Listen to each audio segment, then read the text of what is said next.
नमस्कार साथियों, जेफी फैक्ट ज्ञान यूट्यूब चैनल पर आप सभी का एक बार फिर से स्वागत है। और आज का हमारा प्रकरण है संज्ञा प्रकरण। और संज्ञा प्रकरण में हम पहली बार लेकर के आए हैं प्रातिपदिक संज्ञा। प्रातिपदिक संज्ञा क्या होती है, इसका सूत्र यहाँ पर दिया गया है कि अर्थवत अधातु अप्रत्यय प्रातिपदिकम। क्या दिया है? अर्थवत अधातु अप्रत्यय प्रातिपदिकम, अर्थात अर्थवत जो अर्थवान हो, अधातु जो धातु से भिन्न हो, और अप्रत्यय जो प्रत्यय से भिन्न हो, उसको क्या कहा गया है? उसको प्रातिपदिकम, उसको प्रातिपदिक संज्ञा कहते हैं।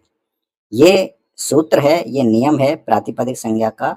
तो आपको याद रखना है कि जो अर्थवान शब्द, जो अर्थवान शब्द धातु भी नहीं होना चाहिए और प्रत्यय भी नहीं होना चाहिए। जो अर्थवान शब्द धातु से भिन्न हो और प्रत्यय से भिन्न हो, उसकी क्या होती है? प्रातिपदिक संज्ञा होती है। आगे इसकी वृत्ति दी गई है। वृत्ति में देखिएगा कि धातु प्रत्यय प्रत्यांतम, धातु प्रत्ययम प्रत्यांतम च वर्जित्वा अर्थवत शब्द रूपम प्रतिपादिक संज्ञा स्यात्। क्या कहा है? धातु और प्रत्यय तथा प्रत्यांत को छोड़कर, धातु प्रत्यय तथा प्रत्यांत, प्रत्यांत का मतलब जिस शब्दों में प्रत्यय लगे हों, तो धातु को छोड़ दीजिए और प्रत्यय को छोड़ दीजिए, और जिन शब्दों में प्रत्यांत प्रत्यय लगे हों उनको छोड़ करके जो भी शब्द अर्थवान होता है, तो अर्थवान शब्द की क्या होती है? अर्थवान शब्द की प्रातिपदिक संज्ञा होती है। तो ये था प्रातिपदिक संज्ञा किसकी होती है कि जो शब्द अर्थवान हो लेकिन धातु से भिन्न हो और प्रत्यय से भिन्न हो, और प्रत्यांत को छोड़ करके जो शब्द होते हैं उनकी क्या होती है? प्रातिपदिक संज्ञा होती है। इन सूत्रों से संबंधित आपसे क्वेश्चन कोई भी आ सकता है कि बताइए कि अर्थवत अधातु प्रत्यय से कौन सी संज्ञा होती है? तो प्रातिपदिक संज्ञा होती है। और वृत्ति भी पूछा जा सकता है कि धातु प्रत्ययम प्रत्यांत च वर्जित्वा अर्थवत धातु रूपम, अर्थवत शब्द रूप प्रातिपदिक संज्ञा स्यात्। अगला है, उदाहरण में देखते हैं अर्थवत। अर्थवत में और अधातु और प्रत्यय और प्रत्यांत क्या होते हैं? अर्थवत, जैसा कि अर्थवत का मतलब होता है अर्थवान शब्द, जैसे राम, बालक, हरि, मति आदि, ये सभी क्या हैं? अर्थवान शब्द हैं और इनकी क्या होगी? प्रातिपदिक संज्ञा होगी। अब किन शब्दों की प्रातिपदिक संज्ञा नहीं होती है? अधातु। अधातु का मतलब धातु से भिन्न, अर्थात धातु नहीं होनी चाहिए। जैसे कि हन, हन माने क्या है? धातु है। और पठ, पठ भी धातु है। चल भी धातु है। गम आदि धातु जो हैं इनकी प्रातिपदिक संज्ञा नहीं होगी। अगला है प्रत्यय। प्रत्यांत प्रातिपदिकम नहीं होते हैं। जिनमें प्रत्यय लगा हो वे प्रातिपदिक नहीं होंगे, जैसे सुप, टिंग आदि। प्रत्यय जो से युक्त जो भी शब्द होंगे वो सभी प्रातिपदिक नहीं होंगे। और प्रत्यांत, प्रत्यांत, प्रत्यांत में जो प्रत्यांत से युक्त जो भी शब्द हैं, जैसे राम है, राम में आप सु उपसर्ग लगा दो तो रामे, तो वो प्रातिपदिक नहीं होंगे, वो एक पद बन जाता है। क्या बन जाता है? पद बन जाता है। तो ये था प्रातिपदिक संज्ञा क्या है। तो प्रातिपदिक संज्ञा आपको समझ में आ गया होगा कि वह अर्थवान शब्द होता है जो जिसमें अधातु से भिन्न हो और प्रत्यांत या प्रत्यय से भिन्न हो, वह अर्थवत जो शब्द होता है वह प्रातिपदिक संज्ञा होती है। जैसे राम, बालक, मति, हरि। अगला चलते हैं अगले टॉपिक पर। अगला है सूत्र है कृत तद्धित समासस्य। कृत तद्धित समासस्य सूत्र क्या कहता है कि कृत तद्धित समासस्य, अर्थात जहां पर कृत यानी कृदंत, कृदंत प्रत्यय हो और तद्धित या तद्धित अंत, जिन शब्दों के में तद्धित अंत में हो, ऐसे सामासिक पदों की क्या होगी? प्रातिपदिक संज्ञा होती है। वृत्ति क्या दी गई है? कृत कृत तद्धितौ, कृत तद्धितौ समासस्य प्रातिपदिक संज्ञा इष्यु। अर्थात क्या दिया है कि कृदंत और तद्धित तद्धितांत यानी जिनके अंत में क्या हो? कृदंत हो और तद्धित तद्धितांत यानी तद्धित प्रत्यय हो तथा समास प्रातिपदिक संज्ञक होते हैं। कौन कौन से? कृदंत, तद्धित और समास भी क्या होते हैं? प्रातिपदिक संज्ञक होते हैं। तो प्रातिपदिक संज्ञक कैसे होते हैं? चलिए इसको समझते हैं उदाहरणों से। उदाहरण दिया गया है। कृदंत प्रातिपदिक, कृदंत प्रातिपदिक का यहाँ पर उदाहरण है। यह क्या कहता है कि कृत प्रत्यांत शब्द, कृत प्रत्यांत शब्द प्रातिपदिक होते हैं, अर्थात ऐसे शब्द जिसमें कृत प्रत्यय लगे होते हैं, उनकी क्या होती है? प्रातिपदिक संज्ञा होती है। जैसे रमु मूल शब्द होता है रमु, और इसका जो उकार का लोप करके मूल जो शब्द इसमें शेष बचता है वह बचता है रम। अब रम शब्द है, अब रम शब्द में हम क्या करेंगे? घे प्रत्यय लगाएंगे। क्या करेंगे? घे प्रत्यय। और जो ये घे प्रत्यय है ये किस प्रकार का प्रत्यय है? ये कृत प्रत्यय है। क्या है? कृत प्रत्यय है। अब राम में जब हमने घे प्रत्यय लगाया, कृत प्रत्यय लगाया, तो क्या शब्द बना? राम, राम शब्द बना। तो इस राम की जो संज्ञा होगी यहाँ पर जो होगी वो कैसी होगी? वो प्रातिपदिक संज्ञक होता है, यानी जो राम है वो कृदंत प्रातिपदिक संज्ञक होगा। दूसरा उदाहरण से समझते हैं। जी धातु है और जी धातु में हमने अच प्रत्यय लगाया। क्या लगाया? अच प्रत्यय।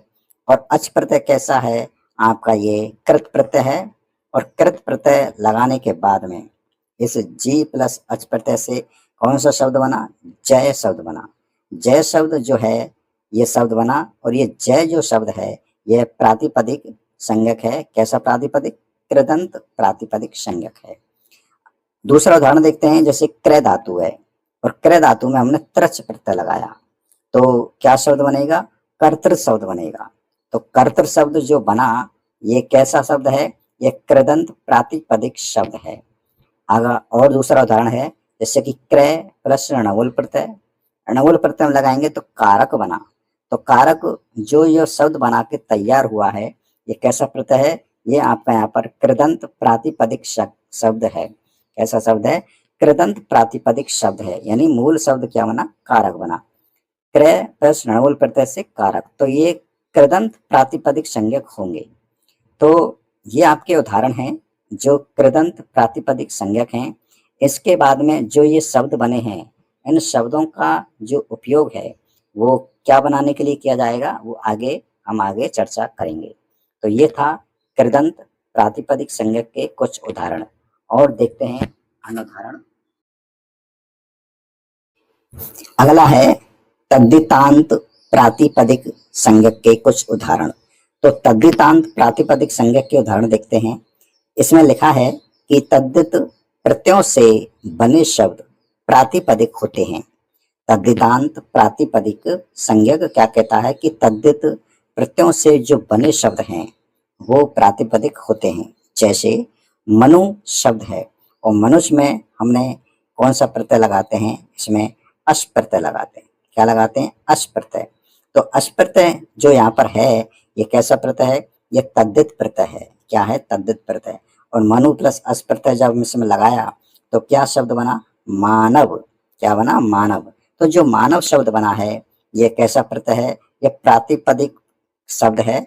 और ये किस प्रकार का प्रातिपदिक है? ये तद्धितांत प्रातिपदिक है। तद्धितांत प्रातिपदिक है। दूसरा उदाहरण देखते हैं। जैसे कि शाला, शाला में हमने छह प्रत्यय लगाया। क्या लगाया? छह प्रत्यय। और जो छह प्रत्यय है ये किस प्रकार का प्रत्यय है? यह तद्धित प्रत्यय है। कैसा है? तद्धित प्रत्यय।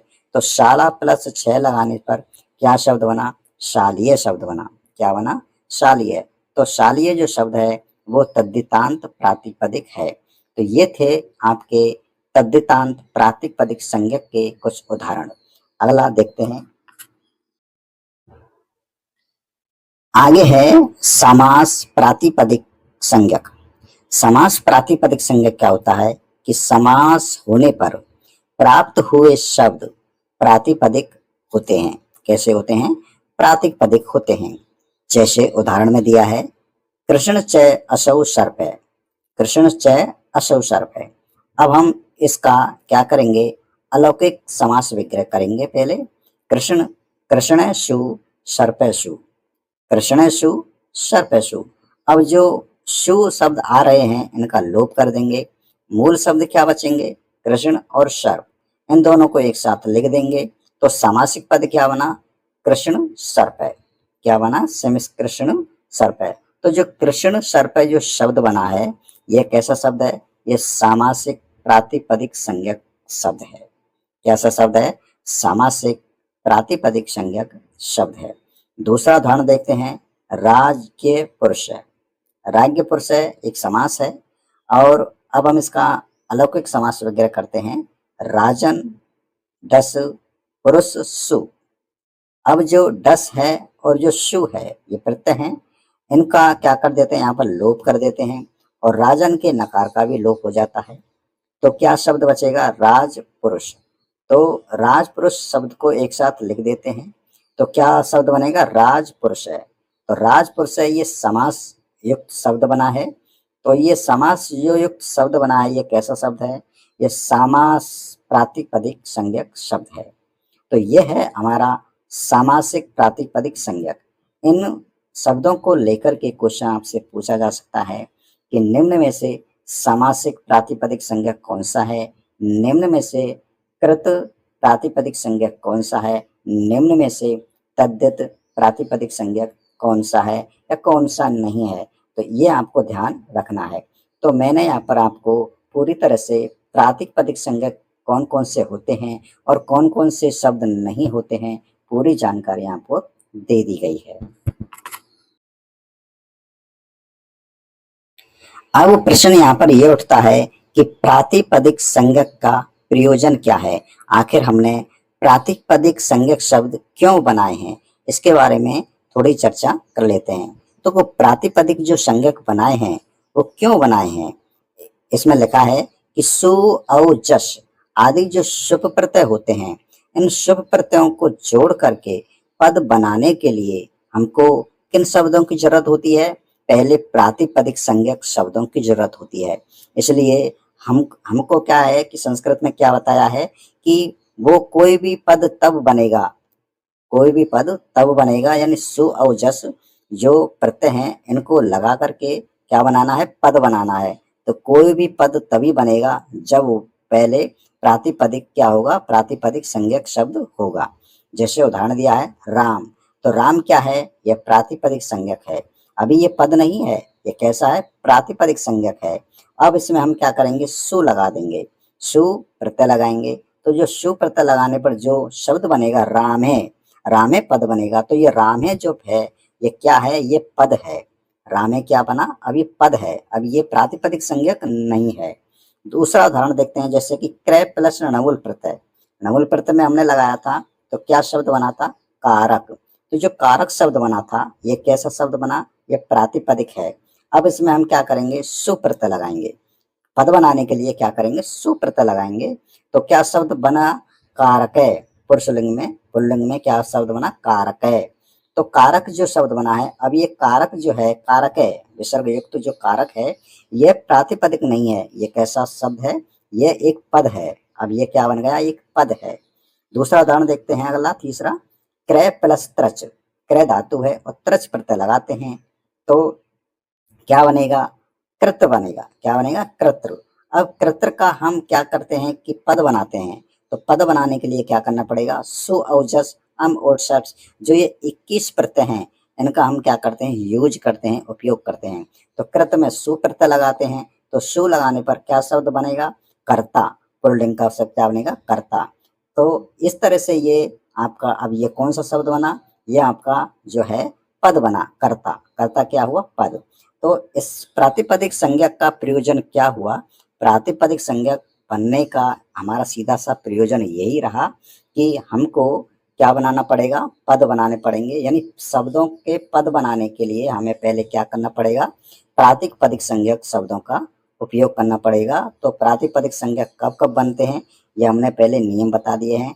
और उन प्रातिपदिक शब्दों से पद बनाने के लिए हम क्या करते हैं, उसमें सु, औजस, अम, ओरसस, ये जो 21 प्रत्यय हैं इनका प्रयोग करते हैं।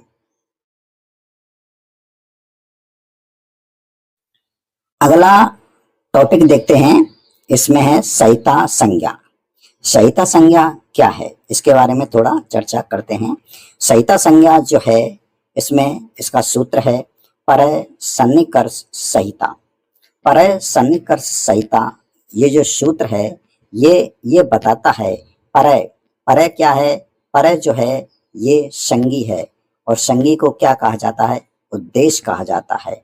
और जो आपका अंत में जो परय सन्निकर्ष सहिता जो शब्द लिखा है, ये सहिता क्या है, यह संज्ञा है। संज्ञा को क्या कहा जाता है, विधेय कहा जाता है। और जो परय सन्निकर्ष सहिता जो सूत्र है, ये कैसा सूत्र है, त्रिपद सूत्र है, अर्थात इसमें 3 पद हैं। परय सन्निकर्ष सहिता, परय जो है क्या है, संगी है, और जो सहिता है वो क्या है, संज्ञा है, यानी विधेय है।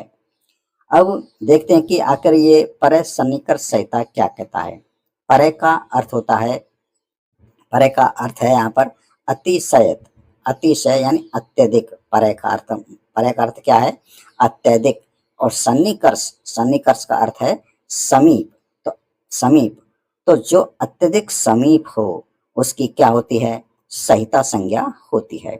वृत्ति देखते हैं, वृत्ति क्या कहता है, वृत्ति है वर्णानाम अतिशयते, वर्णानाम अतिशयते सन्निधे, सन्निधे सहिता संज्ञक स्यात्। वर्णानाम अतिशयते सन्निधि सहिता संज्ञक स्यात्। सूत्रार्थ का अर्थ, सूत्र का अर्थ है कि वर्णों की अत्यधिक समीपता ही सहिता संज्ञा होती है। वर्णों की अत्यधिक समीपता को हम क्या कहते हैं, सहिता संज्ञा कहते हैं। इसके उदाहरण से समझते हैं। उदाहरण है जैसे कि राम प्लस अवतार, तो राम में जो आ है और अकार है, राम के मकार में जो अकार है और अवतार के आदि में जो अकार है, इन दोनों को क्या कर देंगे हम, सहिता कर देंगे। यानी इसकी क्या कर देंगे, सहिता कर देंगे। तो क्या शब्द बनेगा, राम अवतार। क्या शब्द बना, राम अवतार। अब यहाँ पर प्रश्न ये उठता है, आपसे पूछ सकता है कि बताइए राम प्लस अवतार में जो राम अवतार शब्द बना है, यहाँ पर किन अक्षरों की या किन वर्णों की सहिता संज्ञा हुई है। तो किन किन वर्णों की हुई है, राम में जो, राम के मकार में जो आ है और अवतार के आदि में जो आ है, ये दोनों मिलकर के क्या बना, दीर्घ आकार बना। तो इन दोनों की क्या हुई, आप यहाँ पर सहिता संज्ञा हुई है। तो क्या शब्द बना, राम अवतार। दूसरा उदाहरण है जैसे कि दधी प्लस अत्र। अब दधी में जो दकार का जो इकार लेंगे और अत्र के आदि में आकार लेंगे, ये इकार और आकार इन दोनों की क्या कर देंगे, यहाँ पर सहिता संज्ञा कर देंगे। सीधा सा आप यहाँ पर समझिएगा कि यहाँ पर हम संधि कर रहे हैं। तो सीधा सीधा शब्द है कि जहाँ पर हम संधि कर रहे हैं वही क्या चीज है, यहाँ पर सहिता संज्ञा है।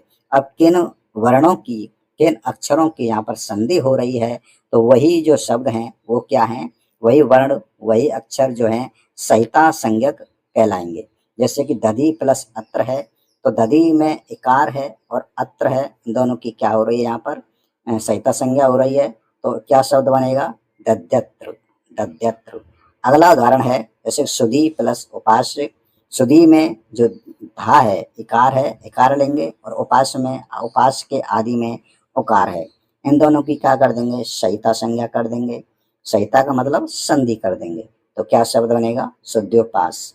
और अगला उदाहरण है धात्र प्लस अंश। तो धात्र में अंश, इन दोनों की क्या कर देंगे संधि। तो संधि जो हो रही है वो किन वर्णों की हो रही है, किन अक्षरों की हो रही है, उनसे लेकर के आपसे क्वेश्चन पूछा जा सकता है। तो जिन वर्णों की संधि हो रही है अर्थात जो वर्ण अत्यधिक निकट आ रहे हैं उनकी क्या होती है, सहिता संज्ञक होते हैं। वो क्या होते हैं, सहिता संज्ञक होते हैं। आपसे पूछा जा सकता है कि धात्रांश बताइए, जो धात्रांश में जो सहिता संज्ञा हुई है वो किन वर्णों की हुई है। तो किन वर्णों की हुई है, तो धात्र में जो ऋकार है और अंश के आदि में जो आ है, इन दोनों वर्णों के मिलने पर धात्रांश शब्द बना। तो सहिता संज्ञा किनकी हुई अर्थात संधि किन वर्णों की हुई, यहाँ पर जो री है और आ है इनकी यहाँ पर सहिता संज्ञा हुई, सहिता संज्ञा हुई है।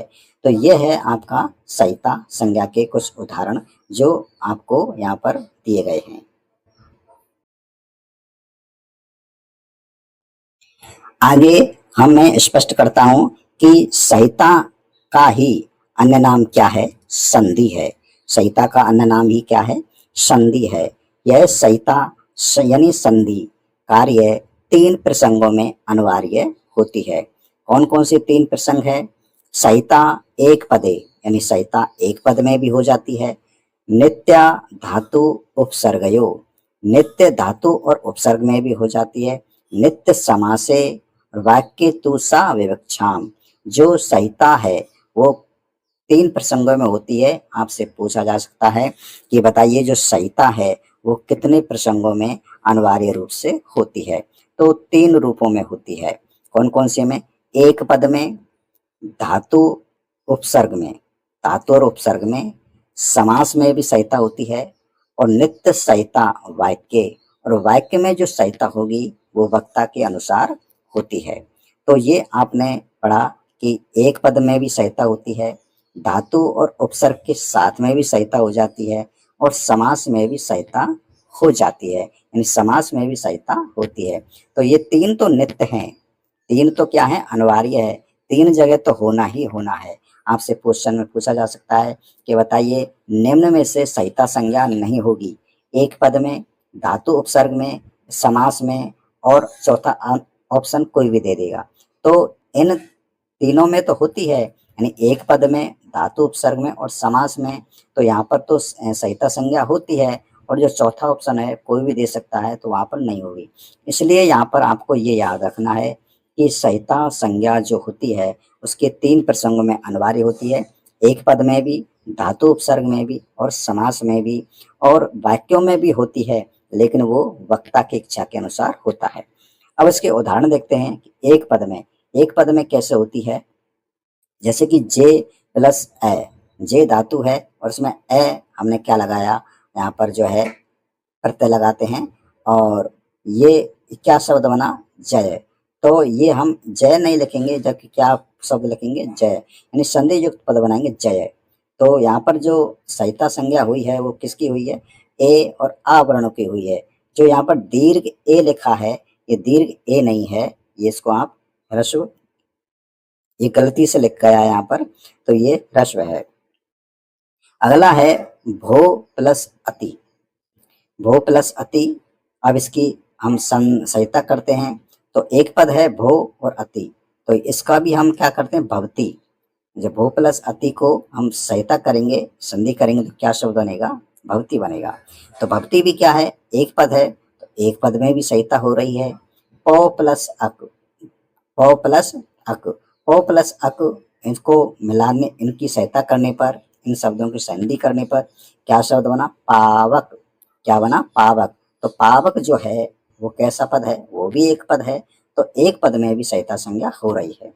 दूसरा उदाहरण देखते हैं धातु और उपसर्ग में। जैसे उदाहरण है नी प्लस अवसत, तो नी प्लस अवसन, इसमें हम क्या करेंगे, इसकी हम सहायता करेंगे, संधि करेंगे, ने अवसन में क्या शब्द बनेगा, न्यवसत। क्या बनेगा, न्यवसत। तो न्यवसत पद बना। तो इस प्रकार से ये धातु और उपसर्ग में भी क्या हो रही है, सहिता संज्ञा हो रही है। प्रति प्लस अवदत, तो प्रति क्या है, उपसर्ग है, और अवदत क्या है, आपकी धातु है। तो इनकी भी हम क्या करते हैं, संधि करते हैं। तो इस तरह से संधि नहीं करेंगे, जो संधि के नियम है उसी तरह से हम करेंगे। तो यहाँ पर यड़ संधि हो रही है जिसकी प्रति प्लस अवदत में, तो क्या शब्द बना, प्रत्यवदत। प्रत्यवदत। तो इस तरह से एक पद में और धातु उपसर्ग में भी क्या होती है, सहिता संज्ञा होती है। अगला उदाहरण देखते हैं। अगले उदाहरण में है समास में। समास में भी क्या होती है, सहिता संज्ञा होती है। उदाहरण दिया है नीलच तत् उत्पलम। नील च तत् उत्पलम, नील उत्पलम। इस तरह से नहीं लिखेंगे, इसकी हम क्या करेंगे, इसकी हम सहिता संज्ञा करेंगे। तो सहिता संज्ञा करने पर क्या शब्द बनेगा, नीलोत्पलम। क्या बनेगा, नीलोत्पलम। तो यहाँ पर भी सहिता संज्ञा हो रही है। कृष्णस, कृष्णस्य अस्त्रम, कृष्णस्य अस्त्रम। अब इन कृष्णस्य अस्त्रम की क्या करेंगे, सहिता संज्ञा करेंगे। तो यहाँ पर जो संधि है, जो सहिता संज्ञा होगी, उससे क्या, कौन सा शब्द बनेगा, यहाँ पर कृष्णशास्त्रम, कृष्णास्त्रम। क्या बनेगा, कृष्णास्त्रम बनेगा। तो यहाँ पर भी सहिता संज्ञा होती है समास में भी। आगे उदाहरण है जैसे कि श्रिय प्लस ईश। तो श्रिय एक अलग पद है और ईश भी अलग पद है, दोनों पद हैं। इन दोनों पदों को मिलाने पर श्री ईश ना लिख करके हम क्या करेंगे, श्रीश है। तो इनकी भी क्या करेंगे, यहाँ पर सहिता संज्ञा करेंगे। यानी जहाँ पर जो दो पद हैं, दो पद जब आपस में मिलकर के संधि करते हैं, सीधा सीधा सा है कि जो संधि करते हैं वहां पर भी हमें सहिता संज्ञा देखने को मिलती है, जैसे श्री से। तो ये था समास में। अब वाक्य में वक्ता के इच्छा के अनुसार होता है। जैसे रामे वनम गच्छति, तो रामे वन को जाता है। अब रामे की जगह रामो करे या ना करे, ये उसकी इच्छा के ऊपर है। अगला है संयोग संज्ञा। अगला क्या है, संयोग संज्ञा के पढ़ते हैं कि संयोग संज्ञा क्या है। हलो, इसका सूत्र है हलो अनंतरा संयोगे। हल अनंतरा संयोगे। जो हल है, हलो अनंतरा है, वो क्या है, वो आपका संगी है। और संगी को क्या कहते हैं, उद्देश्य कहते हैं। और जो संयोग है, वो संयोग क्या है, संज्ञा है। संज्ञा का मतलब विधेय, विधेय उसको कहा जाता है। तो देखते हैं संयोग संज्ञा क्या होती है कि हलो अनंतरा संयोगे सूत्र दिया गया है। इसका पहले हम विग्रह करके देखते हैं। हलो, हलो अनंतरा संयोगे का हलो, हलो प्लस अंतरा और संयोग। अब अंतरा का अर्थ क्या है, अंतरा का अर्थ है अविद्यमान, अंतर, यानी उसमें व्यवधान नहीं होना चाहिए। अंतरा हलय, यानी हलों के अंतरा माने मध्य में व्यवधान ना होने पर क्या होती है, संयोग संज्ञा होती है। यानी हल वर्णों के या हल व्यंजनों के मध्य में अनंतरा व्यवधान ना होने पर, अनंतरा यानी व्यवधान ना होने पर वहां पर जो हलों की क्या होगी, संयोग संज्ञा होगी। यानी हलो वर्णों के मध्य में कोई भी अच या स्वर नहीं आना चाहिए।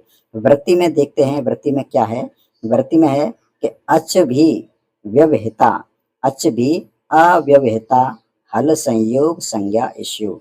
अच भी अव्यवहिता हल संयोग संज्ञा इश्यू।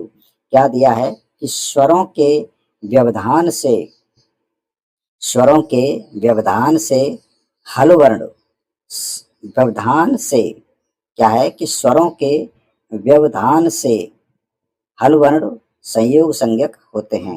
यानी स्वरों का व्यवधान रहित, स्वरों का व्यवधान रहित जो व्यंजन आते हैं, जो वर्ण आते हैं, उनकी क्या होती है, उनकी जो होती है वहां पर संयोग संज्ञा होती है। उदाहरण से समझते हैं कि संयोग संज्ञा में, उदाहरण से देखते हैं। उदाहरण दिया है इंद्र, इंद्र। अब इंद्र, इंद्र जो शब्द है, अब हम इसमें देखते हैं कि इसमें जो व्यंजन हैं, जो स्वर हैं, उनके बीच में क्या नहीं आना चाहिए, स्वरों का व्यवधान नहीं आना चाहिए। तभी क्या होगी, उनकी आपकी संयोग संज्ञा होगी। जैसे इंद्र है, तो इंद्र, इंद्र शब्द का हम क्या करते हैं, पहले एक एक वर्ण को अलग अलग लिखते हैं। जैसे ई प्लस ना प्लस दा प्लस रा प्लस ए, इन शब्दों से मिलकर के, इन वर्णों से मिलकर के क्या बना है, इंद्र है। अब हम देखते हैं कि ई शुरुआत में है, ये क्या है, अच है, और अंत में भी अच है। तो बिना अच के व्यवधान में यहाँ पर जो संयोग संज्ञा होगी, है ना, संयोग संज्ञा होगी, वो किन वर्णों की होगी, 3 वर्णों की होगी, जैसे ना, दा, रा। आपसे पूछा जा सकता है शब्दों को देख करके, तो बताइए यहाँ पर किन वर्णों की संयोग संज्ञा हो रही है। तो किन वर्णों की हो रही है? ना, दा, रा, यानी हल वर्णों की। हल वर्णों की क्या होती है? संयोग संज्ञा होती है। और उन हल वर्णों के बीच में कोई भी अच यानी स्वर नहीं आना चाहिए। क्या नहीं आना चाहिए? स्वर नहीं आना चाहिए, तभी उनकी क्या होगी? संयोग संज्ञा मानी जाएगी। दूसरा उदाहरण है पत्नी। पत्नी का हम एक एक वर्ण को अलग अलग करके लिखते हैं कि पा, पा के बाद आ, पा में आ है, फिर ता है, फिर ना है, फिर ई है। इन वर्णों को मिलाने पर क्या शब्द बना? पत्नी बना। अब हम देखते हैं कि इनके मध्य में किन किन के मध्य में जो है स्वर यानी अचों का व्यवधान आ रहा है। तो पा के बाद आ रहा है, तो आ में पा के साथ आ हुआ, आ आया तो अच है, तो इसका मतलब जो पा है इसकी क्या होगी? संयोग संज्ञा नहीं होगी। तो और अंत में जो ई है इसकी भी संज्ञा नहीं होगी। तो यहाँ पर जो पत्नी में कितने वर्णों की संयोग संज्ञा हो रही है? ता और ना, सिर्फ 2 वर्णों की हो रही है। इसी तरह से उष्ट्र है और मातम है, कार्तन है, बहुत से उदाहरण हो सकते हैं। आप उनका क्या कीजिएगा? एक एक वर्णों को अलग अलग लिख लीजिएगा और उनके मध्य में बीच में अच नहीं होना चाहिए। और जिनके मध्य में अच नहीं आ रहा है, तो वहां पर उन वर्णों की, उन व्यंजनों वर्णों की क्या होती है? संयोग संज्ञा होती है। तो ये थे आज की हमारी क्लास, जो बहुत ही इससे संबंधित आपसे क्वेश्चन 100% आएंगे।